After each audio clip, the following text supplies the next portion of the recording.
remember drawing a picture of myself. It was most likely, it was not a full-on picture, but it was like a circle of me with like some hair on top, a couple strands, and I was behind the podium and I was speaking to this giant sea of people, and I just knew that like that's what I wanted.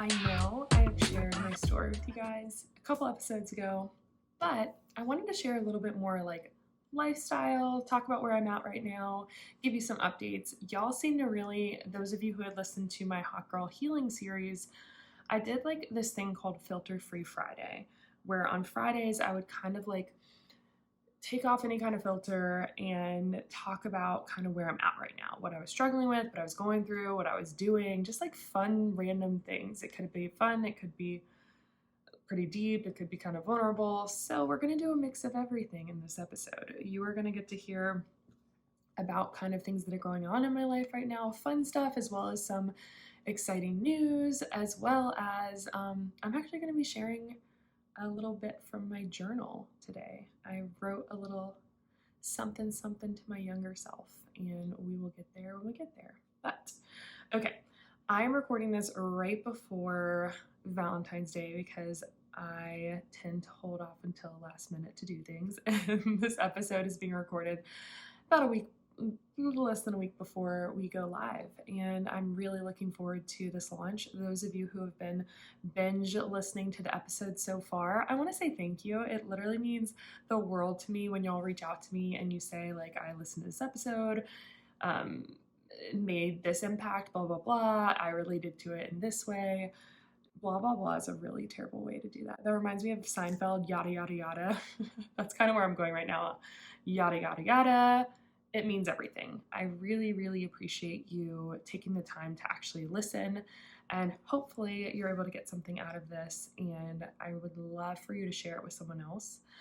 There's so much power in connection, and there's so much power in even just one person, making an impact on one other person. I mean, think about that. If everyone listening to this right now shared this with one person, we would literally double the impact we're making.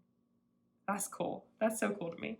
But what's been going on in my world? Well, most recently, I got the opportunity to go to a bachelorette party in New Orleans. I had never been to New Orleans, but I'd never been before in my entire life. And well, I've been pre-Katrina for a very short stint when I was in Make a Joyful Noise, if you guys know what that is. It is my step-grandmother, bonus grandma's company. It was like a dance, singing, chorus, kind of church step team group that I was a part of. If you didn't listen to my episode for my birthday for my 30s, I shared that I was on a step team. Yes, I got to go then, but most recently I got to go this past weekend, and it was really cool. I absolutely loved it. If you've been to New Orleans, definitely let me know your experience. I feel like it was such a cool experience as far as like trying new things and putting myself out there. Recently I came to this like really good place in my life. I had noticed I was like not being present in my environment, like conversations. I have so much on my mind. I have such a big impact I want to make with my business, with the podcast, with just in general. I really, really have these big dreams, and I found that like because I had these big dreams, I was almost closing myself off to I don't want to say smaller conversations, but just conversations that weren't necessarily about the future, like maybe just present conversations or getting to know people conversations, which are literally a human thing that we should do on a regular basis. I don't know if COVID just made me like forget how to interact with people, but I really struggled to socialize for a long time. So this was one of the first weekends where I felt more like like I could actually connect and socialize with people. And it's okay if they don't know what I do as a job. It's okay if they don't, fully get what it is. I mean, maybe they do, maybe they don't, but I just think it was really cool to be able to recognize that. I think I don't know if I read something or someone talked to me about how it's okay for like people to have different relationships with you and have different like levels of access to you, and it's okay to have relationships that might not be like super, super close. Now, obviously, in this girl's wedding. I'm very, very much close with the bride. Love her. But, you know, there's other people who are there. If you've ever been to a bachelorette party, you go with like a group of women who you might not know everyone. And previous me, a while back, maybe would have struggled with that a little bit more. But this time I was like, talking to my husband, I think, you know, it's good that we have each other's support. But he was like, just have fun, just enjoy yourself. And I was like, I gave myself permission to do that. And I had to give myself extra permission because we had a loss in the family days before I had to fly out. And I was trying to figure out if I should still go. And we lost my uncle. And I'm going to link his video, if I can, his video from ESPN. He has a really, really powerful story. Honestly, more powerful than anyone I'm telling right now. So go watch it. He lived a really beautiful life serving others, and he did struggle for a long time with his health. So I am grateful I got to be with family. I went to the funeral. I actually flew straight from New Orleans to the funeral, and I talked about this on my story, which if you don't follow me, what you doing? But I talked about this on my story on like, it's okay to hold space for both joy and grief. I think that this is an important reminder, and I've had to be taught this reminder again and again because I would find myself in periods of loss where I would be happy or laughing, and then I would immediately feel guilty, and I would feel like, oh, you can't feel joy, you can't feel happiness, someone just died, or something bad just happened in the world. Like when I was a little kid, I used to really struggle with all the bad things in the world because I was like pretty sad. I was just like, why is there so much bad in the world? I don't deserve to be happy. I don't deserve this toy. I don't deserve this food. And so reminding yourself you have not only the capacity, but the need, the desire, you have to be able to hold both. And so there is space to be able to hold both, sometimes even simultaneously. So that was my little self reminder that I wanted to share with you this week. And I actually have another bachelorette party this weekend. So I got back-to-back weekends. Your girl does not drink like that like she used to. In college, I could hang with them. But right now, I mean, y'all might not know, but like all these episodes I'm recording, especially this one, my voice is like donezo. Like my beautiful producer is making the most out of what she has for my chicken scratch throat. But like, woo, y'all, it's been rough. But going into another bachelorette party, it's this weekend. I'm really excited. But again, sometimes when your to-do list, so this is kind of a different thing. It's less of the grief and joy. My mindset is like, you don't deserve to spend another weekend just celebrating and having fun. Like I like told myself this in my head, like you don't deserve that. And then I also told myself, you know, you have way too much to do. Jago. Yes, I call myself Jago when I'm like in my business mindset. You have too much to do, Jago. You should not be going off and skiing this weekend with a bunch of girls. Like you just shouldn't do that. And you're never going to get all your work done. And it's going to make your launch bad if you do this. It's like the narrative came up, and I think I'm getting all my episodes combined, so just go listen to all of them. But I did an episode talking about that, about how we get in our own way sometimes with that thought of, you know, putting ourselves down. And that can happen. And I wanted to kind of share that with you guys. Like it was starting to come up, and then I had to stop myself and be like, wait, like not only do you deserve to celebrate, you should. Like it absolutely is going to make things even more beautiful, because when you celebrate, you're able to connect with more people. And you know, when you connect with more people, you feel more passionate and alive. And you know, when you feel more passionate and alive, you're able to bring that across through the screen when you're looking through video, when you're talking on your social media. And so I was able to kind of breathe, and I'm like, hey, you're always going to have more on your to-do list, but that doesn't mean you should say no to something that could possibly make you really happy and have a good time. It's easy for us to kind of starve ourselves of experiences and adventure and happiness because we don't feel worthy of it, or we feel we're not productive enough, so we don't deserve rest, or we don't deserve to take that trip or buy that plane ticket or buy that outfit. We hold ourselves back from it because we feel unworthy. And I'm here to tell you that you are worthy just as you are, and do it. If it's something that's going to bring joy and happiness into your life, I think you should do it. So that's what I'm doing. So hopefully when this episode airs, I'm speaking pure health into me, and I'm not going to get any injuries at all. And I will be able to celebrate the launch with you guys on this date while you guys are listening. So yeah, okay, other updates. Let me pause for a second. So in January, I got to take a break from recording the podcast. And the last episode that I did before season 2 dropped was all about reflection and the power of reflecting, and how it's important, especially when you're setting goals, to reflect on the past year. And I took that premise and I rolled with it going into this new season, play on words, this new season of the podcast. I wanted to reflect on my past. I wanted to reflect on where I was. And I started to do this and I started to journal, and it led to me feeling called to write to my younger self. And I found this picture. Actually, Alex gave me this picture, my childhood friend. She gave me this picture, and it was a picture of me behind this like mermaid, I think it was Ariel, like figure. And I'm just like cheesing, like big girl smile. I was so happy. I think it might have been her birthday or our neighbor Molly. It was Molly's birthday. Not that it matters to y'all, but it matters to me. It was Molly's birthday and it was princess themed. But I wanted to write a letter to her. So I think she was maybe 4 years old, and just kind of letting her know that I loved her. I wrote it and I cried, and then I considered never showing anyone ever. But then I remembered that here on Confidently Uncomfortable, we're meant to get a little uncomfortable together in order to grow. So I'm going to read you this letter. It's pretty short and sweet. I probably had a short attention span at that age anyways. So thank you guys for listening.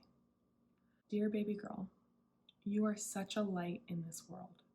The dreams you had to stand confidently behind a microphone and speak to a sea of people are coming true in ways you never thought possible. And it's all because of you. In this life, you may start to question your worth.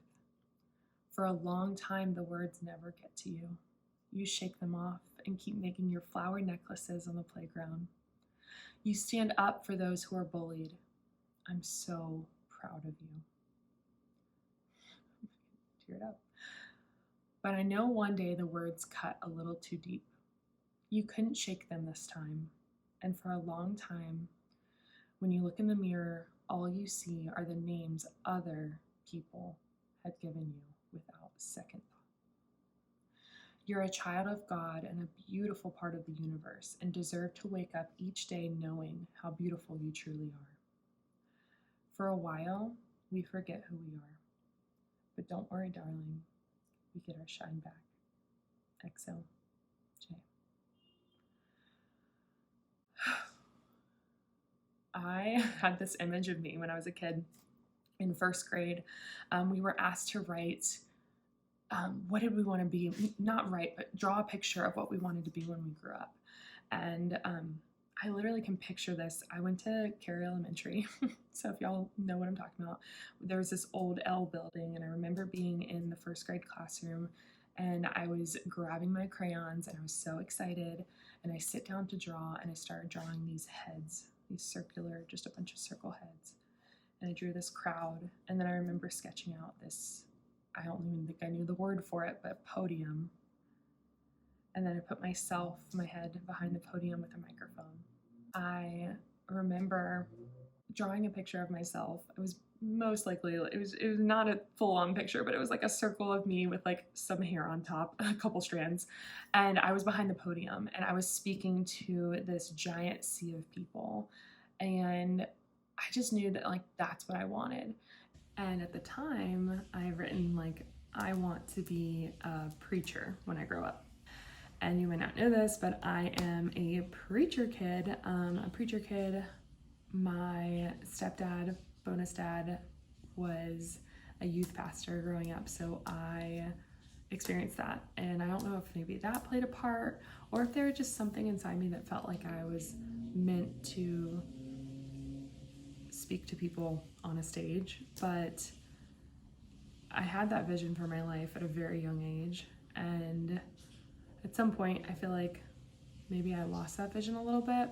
And then as I started to reconnect with myself and reconnect with my body, I have been able to tap into that dream again. And it's been really cool to see over the past, I would say, 3 years. They've been probably some of the hardest years of my life, but also some of the most beautiful. I was able to host a retreat where I was able to speak for the first time. I guess I'd done smaller things, but to speak for the first time on exactly what I wanted to share my story at this retreat in Charleston, at the Go Retreat. And that was such an amazing feeling. You might not know this, but the picture for the cover photo of this podcast, so we just updated the cover photo. It was a picture of me behind this like mural. It's a heart. It's called the Confetti Heart mural in Charlotte. So if you're from Charlotte, you know what I'm talking about. If you're not, you should go check it out. But that photo, like one of my good friends took for me, and it was such a cool, it was a really beautiful scenario because we're now, back in Charlotte, and I walk by that mural like all the time. And so it's been a full circle moment there. And then the next thing that's really cool, that I'm very intentional with this stuff, y'all.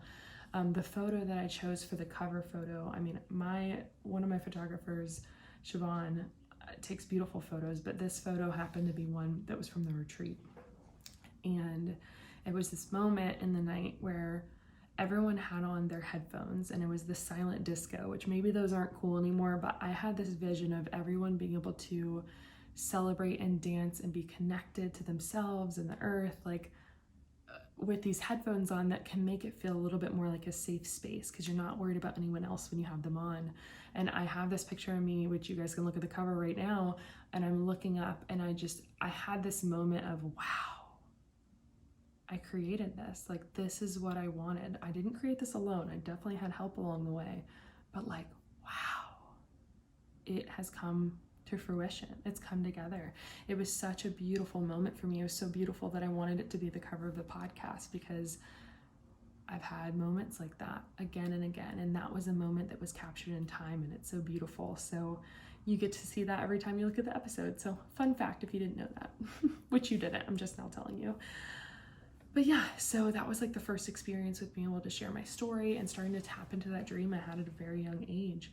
It led to more opportunities coming in where I was able to speak to over 300 women at an event, Women on the Move. That conference was so life-changing for me, as well as I got to meet and connect with some new clients, some new friends, and it was such an amazing experience. And I just remember being on stage. I'm so weird. So you might not know the post that I'm referring to, like I knew that I was going to be after lunch, and I knew that I wanted to make sure people's energy were high. So I asked the host, Brooke, and Brooke Eagle is the bomb. She's awesome. So I asked her, I was like, hey, is it cool if I have everyone do the wave when I come in? Like, I really want them to like get the energy up. And she was like, yeah, sure. Like, if you can get them to do it, that's fine. I talked to the DJ. We pick a Lizzo song, because of course, and I tell a few people in the crowd, like, hey, we're gonna do the wave, we're gonna do this, we're gonna do that. And it was so awesome. I get on stage and I'm like, all right, we're gonna start in the back, and we do it. And like, it was so cool because it was just like this beautiful, just like everyone's voices coming together. And then I'm on stage and I'm like able to hear the end of it. It literally follows through my entire body. And I was just like, wow, this is it. This is pretty cool. And I also had the feeling of, this is just the beginning. This is just the start. And there's just moments in my life that like I'm so grateful for. And if you guys have moments like that, I really want you to like hold on to them in some way. Like, being present has helped me do that better. Journaling on them has helped me do that better. And then also visualizing about them, like even after the fact. So for my retreat, I did a visualization practice every single week. I think 2 months before the retreat, every Saturday I would visualize what I pictured for the retreat, the feelings of the people at the retreat, how it was going to go across, not detail by detail, but well, I did go through what it was going to be, but that helped me visualize that. And then now I come back to the feeling of what it was like to do that. So thinking, when was there a time where you thought it was impossible for you to achieve something, but then you did it? How did that feel? And tapping into that feeling is what helps me keep stepping up and having new things that I'm stepping into unapologetically, because yeah, maybe I'm a little scared, maybe I feel like I'm not qualified, but I'm sure as hell gonna try. And so these little moments have really helped me. I mean, these opportunities have led to more opportunities. I had the opportunity to speak to young girls from 6th grade all the way through high school about just feeling more confident in your skin. And as someone who was bullied in middle school, I knew how precious it was to be able to speak with them and hopefully positively impact their lives so that they can, feel better in their skin going forward. That was an amazing opportunity. It led to even more opportunities. And it's just like, if I tried to write out every single step of my life and what I wanted, or at least what I thought I wanted, it wouldn't have necessarily looked what it is now, but I wouldn't trade it for anything. And so if you're getting bogged down on the details of what your next step should be, I want to remind you that you just need to start. You need to get connected with the feeling that you're trying to achieve at whatever you're working towards. And if you can start to tap into that in some small way every single day, you're going to get closer and the steps will arise. They're going to start to come out. So I hope that this little snippet into my life was helpful for you to hear. If you have any similar moments, I'd love to hear from you as well. And thanks for letting me share that little bit of my journal. I'm going to share it on Instagram. So it was a post that I just posted. So go check it out. I don't think I can link it, but if you go look back, it's literally a picture of me with a mermaid in front of me as like a little kid. So can't miss it. But thank you guys so much. If you want to challenge yourself, I think writing a letter to your younger self could be a really, really powerful exercise. Go ahead and try it. Let me know how it goes.